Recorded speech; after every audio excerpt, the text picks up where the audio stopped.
to build a future where no one needs to come out anymore. Together, we can create a world where everyone has the right to love, to succeed, to have a family, and to live a full, happy life.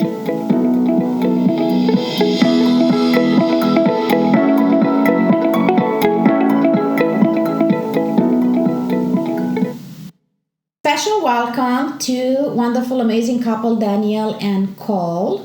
And I will start with asking you guys to introduce yourself. Just let us know as much or as little you want us to know about you. My name is Danielle Cole. I live in Charlotte, North Carolina, and I identify as queer with my partner, Cole. Yeah, and I am Cole Monroe. I currently live in Charlotte, North Carolina, but we're both from Long Island, New York. And I identify as a queer trans man of color. Thank you both. And let's dive in. When you were aware about your sexuality and how was your experience like coming out? Who want to go first? When I came out, I lived with my mom and grandparents at the time. My mom raised me as a single mom and has always really been very open-minded. But when I came out, I was 15 years old and I had fallen in love with, at the time, Nicole, who was my first love. Aww. When I came out to my mom, I came out as bisexual. And she actually left the room and cried. But then she called her ex-lesbian lover, tell her that I came out as gay or bisexual. And she was upset. I think she felt like I would never have kids or anything like that. And then her ex said to her, "What are you, crazy? Your daughter just said she was in love with a woman. Like, what's wrong with you?" And then she started to calm down after that. But I think the initial shock really just jolted her. But I guess she knew who to call. She knew to call somebody that was going to bring her back down from the clouds and ground her a little bit. So I always think that that's so funny that she just freaked out and called somebody who was gay. That makes sense to me. You know, first person that I call after my son came out, she's bisexual. Yeah, that makes so much sense. This person that my mom called, I'm actually named after her. So, oh, wow. You know, she really was around when I was a little kid growing up. And so she played a role in my life as an early child. But yeah, so it was really good that she called her. So that's kind of my coming out story. I didn't ever come out to my grandparents. They both passed away before I actually came out to them. They were very religious. And I was afraid that it would just ruin our relationship because they had a lot of judgments about gay people. Do you regret not telling them? I don't regret not telling them, but that I do regret that they did pass away without really knowing who I was. Cole used to come over back in high school, and I guess they just thought we were really good friends. Just friends, really good friends. Really good ones. Can you tell us how was it for you later on in life? So later on in life, my mom just really started to accept everything. We're just gonna let everybody know that this is a recording happening in Zoom, right? You are in North Carolina. Exactly. I'm in New Zealand. There is dogs barking. The internet is in and out. The volume is changing every minute, and it's nothing we're gonna do about it. We're just gonna let the dogs be dogs and hope that we're not gonna lose the signal. Yeah, we're just gonna invite love and compassion. Yeah, totally. So back to you, Danielle, and your experience later on in life. I had dated men and women. My mom would give me a harder time when I dated men. I think she poking fun because the first person I ever fell in love with was female. So I think ever since then, she always just kind of compared everybody to my first love. Right. But then when Cole and I got back together before his transition, and when we were separated for a few years, we got back together. I think people were surprised and they were happy. But then when Cole came out as trans, I think it was like I had a coming out too. So I had to start to tell people in my direct friend circle and family circle that this major change was happening in our lives. So I called my mom, and actually she was really supportive, and so supportive. And she, it's still a learning curve, sometimes remembering pronouns, but she tries really hard. And she even started to find groups in New York that she could go and learn from other trans people. So she goes. That's amazing. She hangs out with trans groups over in New York, and it's like a support group for her. And she gets to just learn. And sometimes she'll just call me so excited, like, hey, I went to my group today. Be like, here's what I learned. And it's very supportive with that. I absolutely love it. What about your friends? How do they react? Some of my friends actually took a little bit of a protective stance. Like, is this okay with you? And what does that mean? You're straight now? And really? I mean, it was a little confusing. And it was like, well, I don't think I'll ever identify as straight. I never did. As soon as I was comfortable with my sexuality, I never thought that I was a straight person. So I wasn't going to start to be one now. There's actually a term called demisexual, which means that you love after you get to know somebody, more for a love of the personality rather than like any kind of sexual attraction. Like, it's people who like don't think that when everyone's like, oh, Brad Pitt's so hot, that person isn't necessarily seeing that. They're just like, I don't know him. How could I be attracted to him? So like they have to find like the personality and the emotional part of a person attractive before anything else comes. Yeah. And so there's a demisexual, and then there's pansexual, which kind of says that I am attracted to male, female, identifying as male, trans, female, trans, like basically everything. So it's kind of like a mixture between the two for me, and basically just means that I'm in love with Cole. And love it. So when a lot of my friends were like accusing me of being straight, it was just an explanation of that, and we would move on. And sometimes it was a little harder for them because they weren't around me and Cole, so they would forget pronouns, or they would use a birth name that we don't use anymore. And then you have to like constantly gently remind them, like, hey, this is what's happening. And then they'll see him like months later, a year later, and like it's not the same person anymore. Mm-hmm. Well, soon we will hear from Cole what was his experience. But before that, I want to ask you, Danielle, what will be your advice to, let's say, teenagers that identify themselves as bisexual and they don't necessarily have the support around it or the parents to understand their sexuality? I would just say to find your tribe, find the people that you feel safe around, and make sure that you have somebody that you can talk to about whatever's going on in your life, because that is going to be so important for you, especially if you have parents that don't understand, because love is love. And I know it sounds cheesy and that's like the cliche around the whole world, but it's so true that love is the universal language. And yes, I actually believe that people who can really feel into that truth are more mentally and spiritually evolved than people who just can't see that right now. And not to judge those people who can't, but still just be aware that you have an advantage, that you can hold more love in your heart. And so I would think that if you are supported with a safe group of people that you love and love you and accept you for who you are, just remember that you have the upper hand, even though sometimes it might not feel like that. Thank you so much. Are you writing poetry by chance? Not currently, no. I did just find a book. It's so funny. Yeah, I just found a book of it. Cole found it just an hour ago, so it's funny that you say that. So let's get our attention to Cole, and I will ask you, if you don't mind sharing, when did you knew that you were transgender? Well, I mean, there were a few times that I kind of knew it. I think it started, early life, like pre-K, when I was, age 4? Age 4, I thought that I was a boy. Most of my friends were boys. I would run around with my shirt off with my brother because he was a couple of years older. And I had crushes on female teachers that I had. So I thought that I was a boy because that made sense. I was always kind of fighting against having to wear dresses and pantyhose and like that whole thing. But I never flat out said like I am a boy. Like I didn't really understand gender as two separate things. And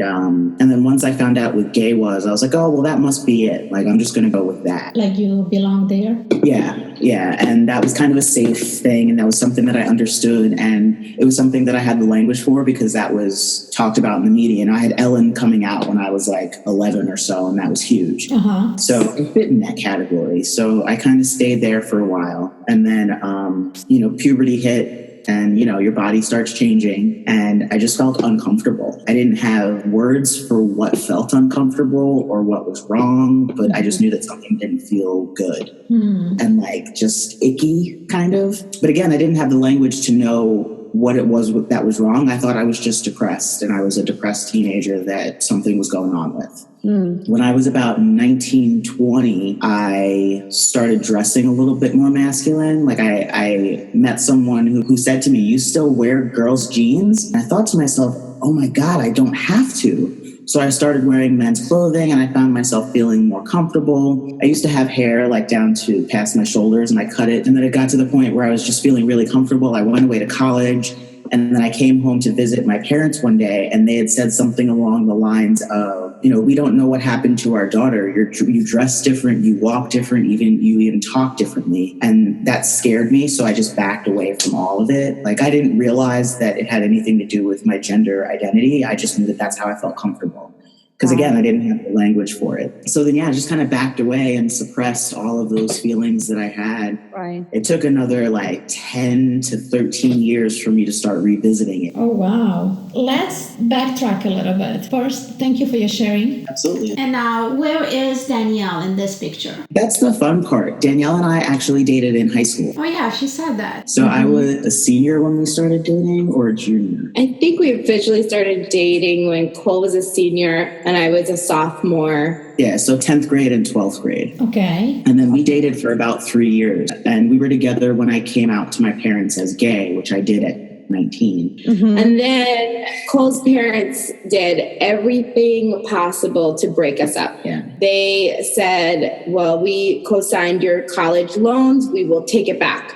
We have the loan on your car. We'll take it away. We have your phone. We'll take it away. Like we tried to date secretly for about a year or so. Cole would park 5 blocks away from my house, and they would find his car and steal it so that when Cole left at 10 or 11 at night, he would think his car got stolen. A clear message for us.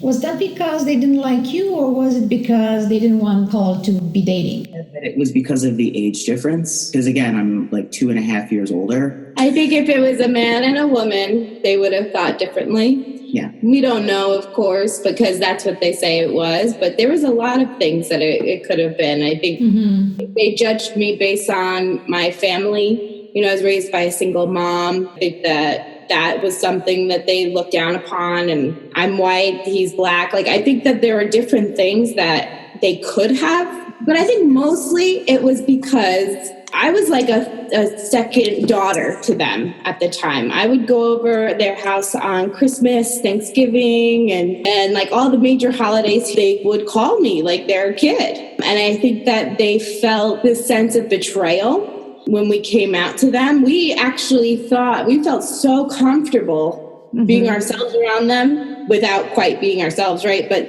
we felt so comfortable that we assumed that they would actually be really happy about it.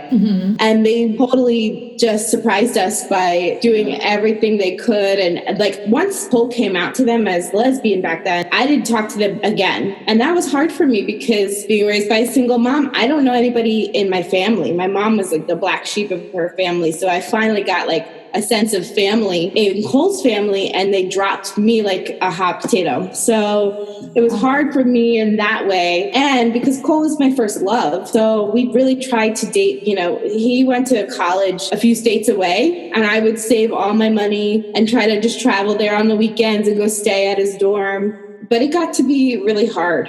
And so, yeah, we felt like we were in a very adult like situation, like a Romeo and Juliet, almost like not being able to be together, but trying. So we broke up for 8 years. Wow. And I couldn't talk to Cole during that time. I said, because I still loved him, I think mostly if I spoke to him at all, I couldn't hold back my feelings. It became really difficult. So we cut off all communication, except there would be like one, maybe 3 times within that 8-year period that he or I reached out to each other and said, hey, I had a bad dream or a bad feeling about you. Are you okay?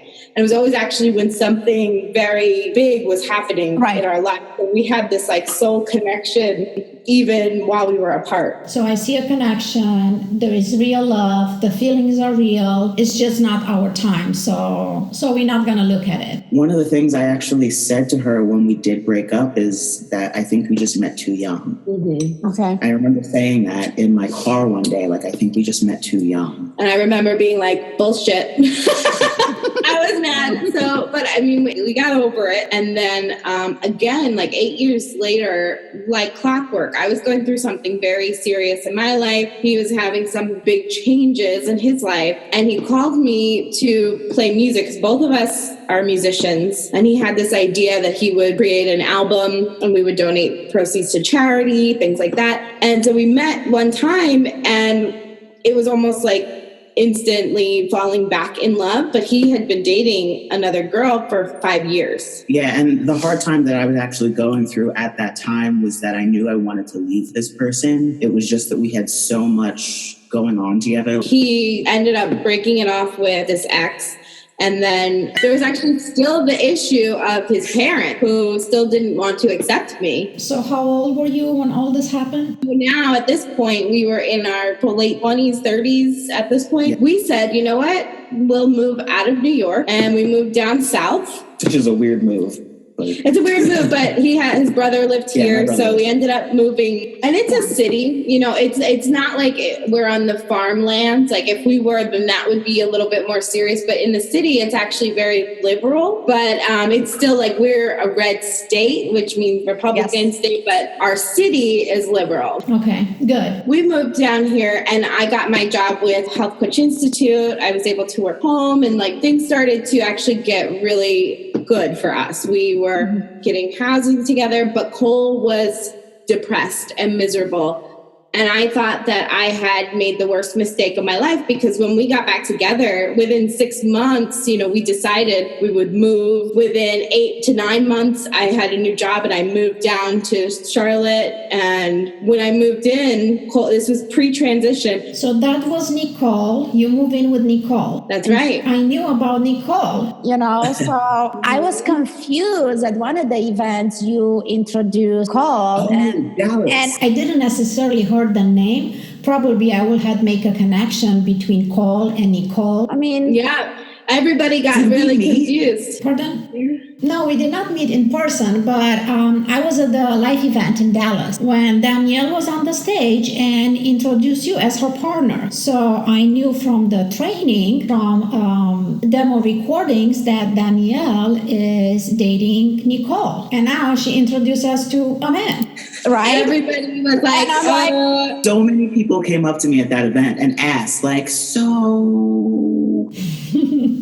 I mean, the whole room, how many? I don't know, 900 people. We all knew about Danielle sharing a frozen yogurt with Nicole. She needs to do a part 2 of that. Like, where is she now? Yes, you need to jump back on a demo and let us know about Cole now. So when you guys get together, we have Danielle and Nicole. So then when you moved together, you were still Nicole? Okay. Yeah, we were together for a while. I just fell into a really deep depression. I'm not sure if I was ever out of the depression. I think the honeymoon phase kind of masked it. Mm-hmm. And then once that honeymoon phase was over, it came time to deal with myself. And I just knew that I wasn't okay. You know, first I was like, maybe it's because my parents aren't accepting of my relationship. Then I was like, no, it's because of this. No, it's because of that. And then finally I went to therapy, and I was in therapy for a good 2.5, 3 years before gender even came up. Yeah, I had told Cole, I said, if you don't get help, because it was one thing after the next. There was always another problem. It was like money, it was parents. Is it safe to say that you were looking at all the reason outside instead of looking inside of you? It's a lot easier to look at other people and put the blame on other people than it is to look at yourself and really dive deep into yourself. Yeah.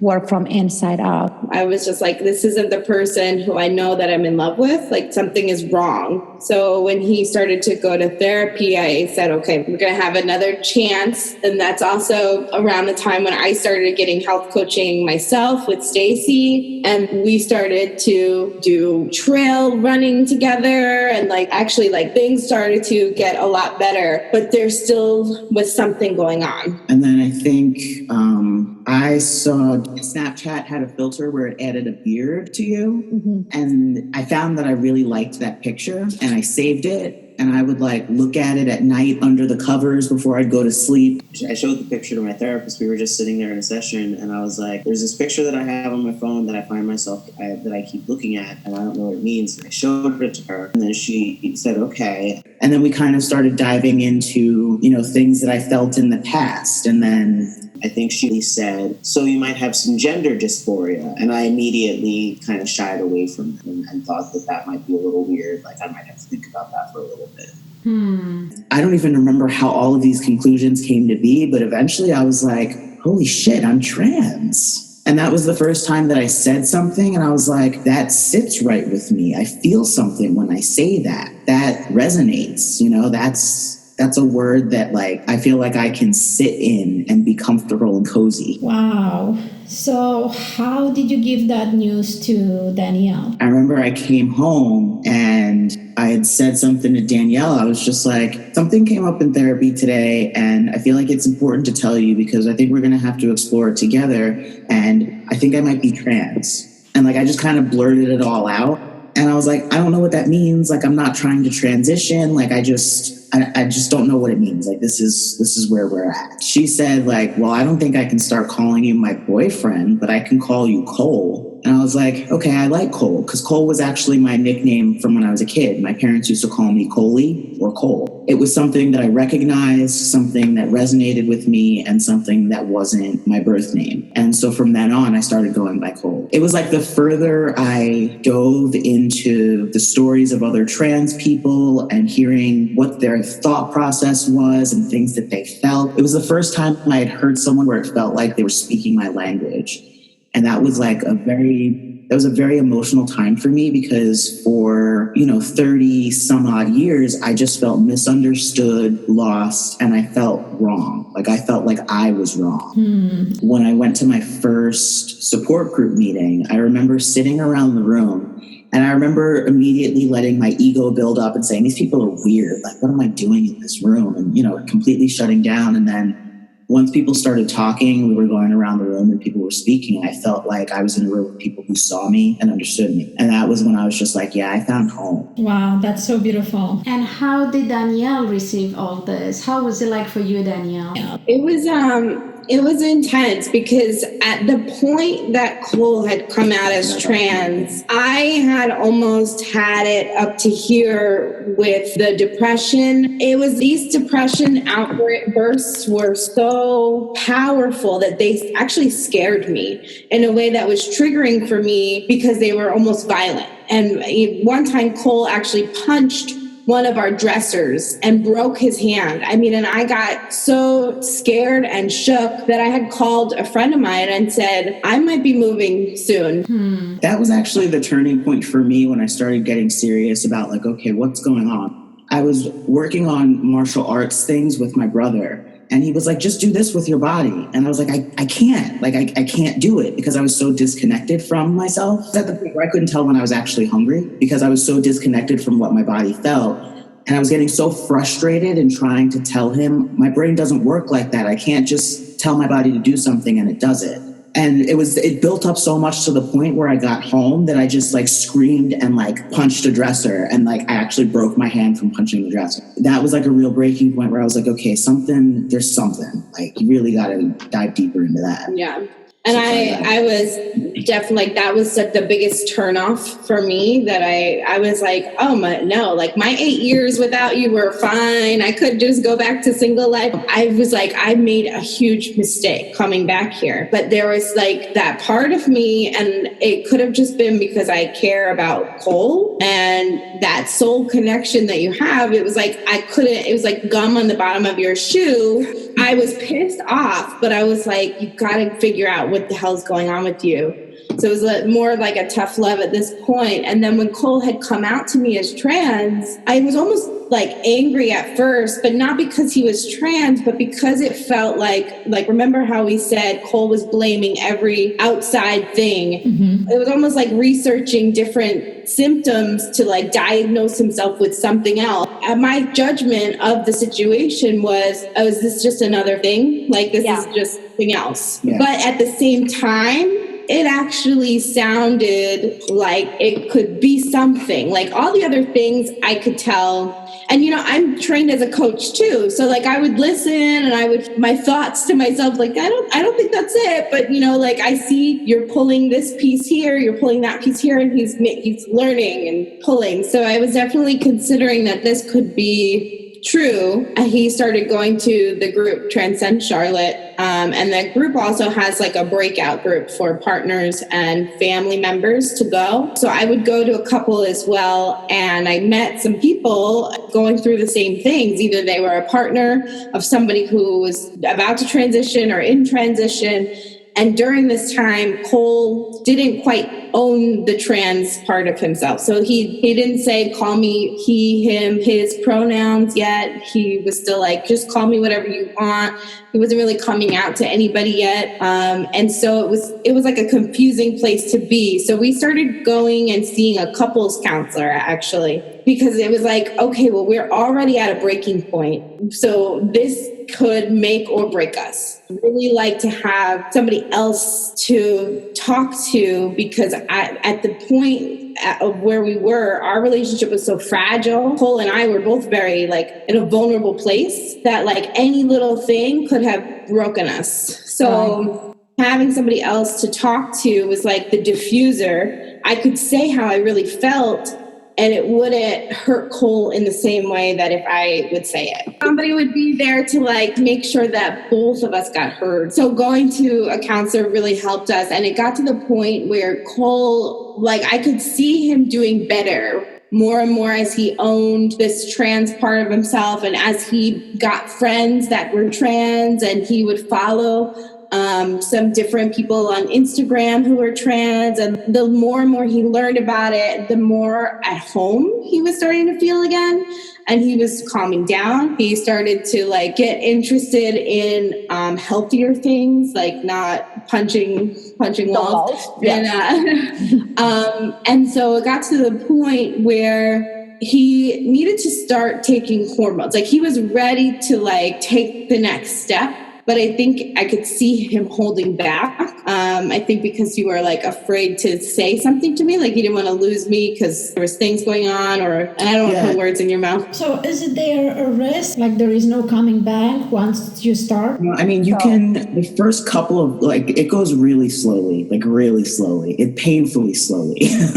But like the first couple of months, I could have tried it out. And if I didn't feel right, I could have stopped and no one would know. Okay. But, it was more so like some of the things that she had said in the past still stuck with me. Like one of the things she said when we were talking about like, what if I do decide to take hormones one day was, well, I don't know if I really want to date a man again. And so like a lot of the times when she's saying that I didn't tell her to use certain pronouns and things like that, I was still figuring out my gender, and I didn't want to jump into something so serious without really, really taking the time to consider what that meant. There are a lot of stereotypes out there, or not stereotypes, misconceptions that hormones make people angry. And he was already angry. Yeah, right. Yeah, so I had a lot of anger already. And in all of the research that I did, it said that people actually got calmer once they started taking hormones rather than getting angry. Mm-hmm. And anytime that they were angrier, it was because the dosage was wrong for their body. It was too high, so they just had to lower it back down. Mm-hmm. And then it got to the point where one day I didn't start hormones the more unhappy I got. Yeah, so it was like he started to like come up a little bit, but then started to go back down. And it was like, I remember just saying to him, just shit or get off the pot. If you're going to do it, just do it. And like, we'll figure it out. If it's not for me or if it's not for you, then we can figure it out. But you got to do something because you're going back down again. And it was like a few days later, he got hormone and started it like right after his birthday. Yeah, I had planned this doctor's appointment, and I was either going to ask about hormones or I was just going to get a physical and call it a day. So like the doctor's appointment was there. It was just like, am I going to do this? Am I not going to do this? Am I going to do this? Am I not going to do this? And then one day, like I was just crying hysterically, like, and then she was just like, you need to shit or get off the pot because I can't live with you like this anymore. Point where I really had told myself, you know what, just power through this life and the next lifetime you'll get it a little better. Wow. And yeah, like I had just given up and I decided to just exist rather than to live. Figured I gave up on the life that I have now. I'm just going to kind of live it through, see what happens. And next time when I come back, because I believe in reincarnation, that, I'll do better. I'll have a better life then. And I was just kind of what I call passively suicidal. I wasn't actively looking for a way out, but if something did happen, I wasn't necessarily going to fight my hardest to get out of that situation or setting or whatever it may be. God, it's so weird to say that now and think about it because I'm not like that now. Mm-hmm. We don't know how many people might be there going through exactly the same thing. Yeah, and the thing is, I don't think people realize that is a part of depression and a part of being suicidal. Like, just because you're not actively making attempts doesn't mean that you don't deserve the help for it or that you shouldn't get the help for it. Right. You know? And depression is such a sneaky thing. It really is. Yeah. It's very sneaky. It's nuanced. Well, thank you so much for your vulnerability and for sharing with us. Absolutely. So taking the hormones really help you get out of that depression? Yeah. Things changed almost immediately from when I started taking hormones. I call it like the antidepressant that Cole had been needing. Like, people take pills sometimes for their antidepressants, but for us it was that take the testosterone. It just seemed to mellow him out, but also he was happier. It was balanced. Mm-hmm. Now, how was it to see your girlfriend transforming into a man? It was crazy. During the 8 years that we were apart, I started dating men and women. Mm-hmm. At a certain point, right before Cole and I got back together, I had been with my last man. I was like, I don't want to be with men anymore. There's something here where it was just I don't know what it was, but it was I was done. Okay. And wasn't that person was somebody in my life for a little while. So I said, I'm sorry, you have to go and I probably won't ever call you again. So I had made up my mind. I told all my friends. We actually threw a party. Woohoo! I love that. I think it was any excuse to throw a party, right? But in my heart and soul, I really felt like I had made a declaration, this is who I am. I feel better when I am not with men. So all of this stuff has been happening and stewing for myself. And I went to my own therapy and things like that. And at first, of course, looked at it now I'm going to be with a man again. And then the more that Cole became the most fully alive, authentic version of himself, I just kept falling in love with the person who I've always been. And on another bonus level, Cole just kept getting hotter. You get more attractive too. The better you feel in your body. He would go to the gym, he'd work out, he lost 60 pounds. He just became the healthiest version of himself. He was watching what he ate and he would smile. He didn't smile for years. Almost not a true smile.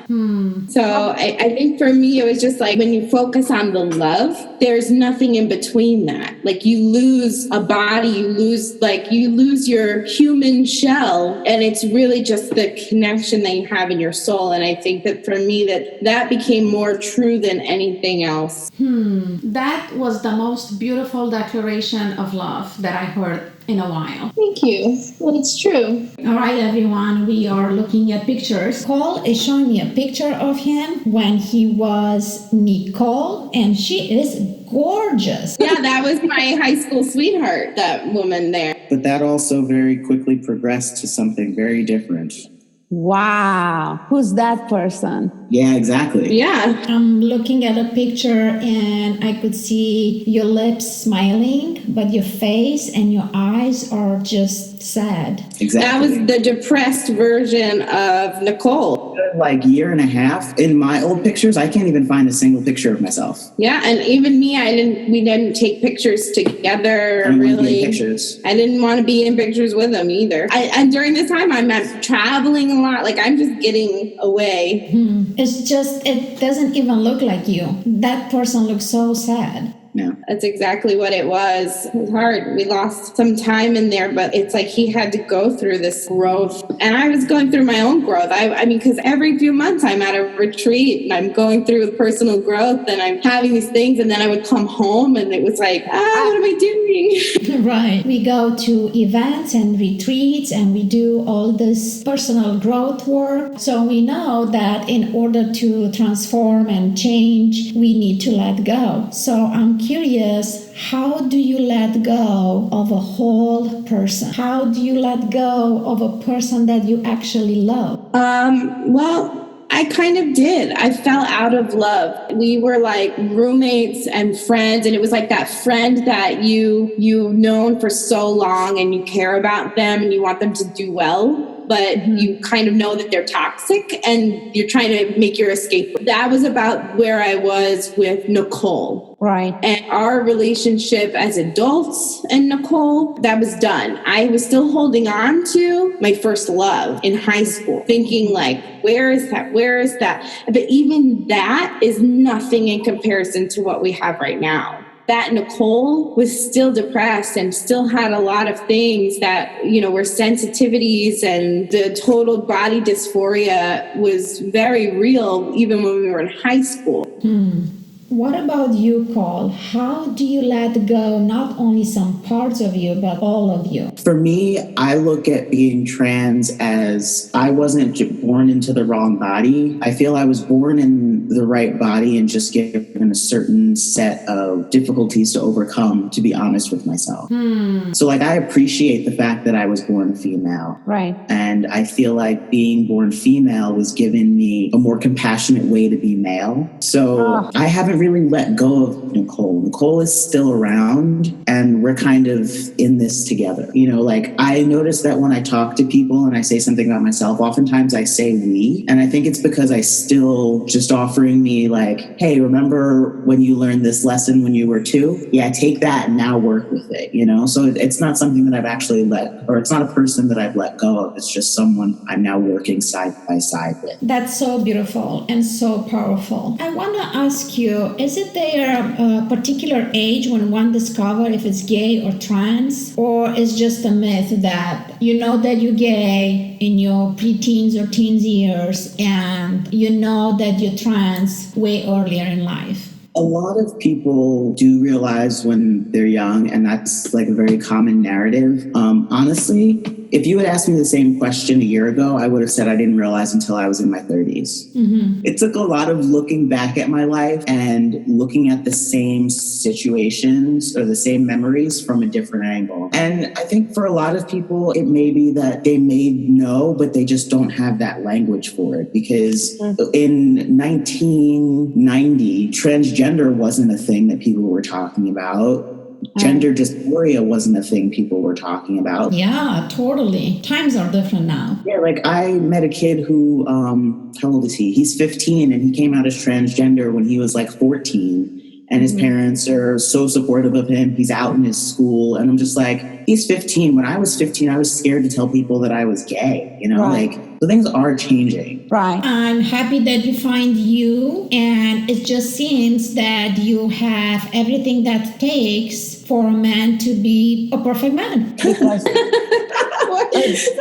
What other man can have a deeper understanding of how is it to be a woman? Yeah, like I kind of want to be a coach for men to tell men, like you can be sensitive and you can be caring and you can be compassionate, and it doesn't make you any less of a man. It just makes you that much more of a desirable man, Right. And I will really, really encourage you to explore that coaching for men idea. I'm still thinking about what it would look like, because I've never coached anybody. Well, I know this organization, they have amazing training that you could become a coach. And I'm confident that Danielle could give you more information about that. Well, I'm very, very happy for you guys. I'm happy that you find you, and I'm very happy that Danielle stick around and love you for you. Me too. It would have been a rough road without her. Thank you. Yeah. Thank you. Such an inspiration. And thank you both for being here. Yeah, well, it's so great to have you being the mom that you are, to get this message from your son, and you're taking this message and you're like the megaphone for your son and for every teenager, every child who's been in a position of vulnerability of, do I say who I am? Do I know what I am? Is it okay to question? Is it okay to say so? You are just providing now a platform, a safe space for them to just really learn more and just to know that they're not alone. And like, that is so powerful. I could cry, because when you're a child and you feel alone, that's the worst thing that could happen. And so thank you. Putting yourself out there. So thank you so much. I really appreciate your kind words, and I appreciate you, both of you. Yeah, me too. Thank you. And I'm really looking forward to our next episode together. Thank you, guys. Awesome. Thank you. Thank you for tuning in to Redefine Family, a Spark Transformation podcast. Feel free to share your story, knowing that your story could change someone's life. We invite you to spread the love by sharing our message with others. And leave your comments at spark@redefinefamily.com. Until next time, remember that you are the spark in your life. Just shine bright.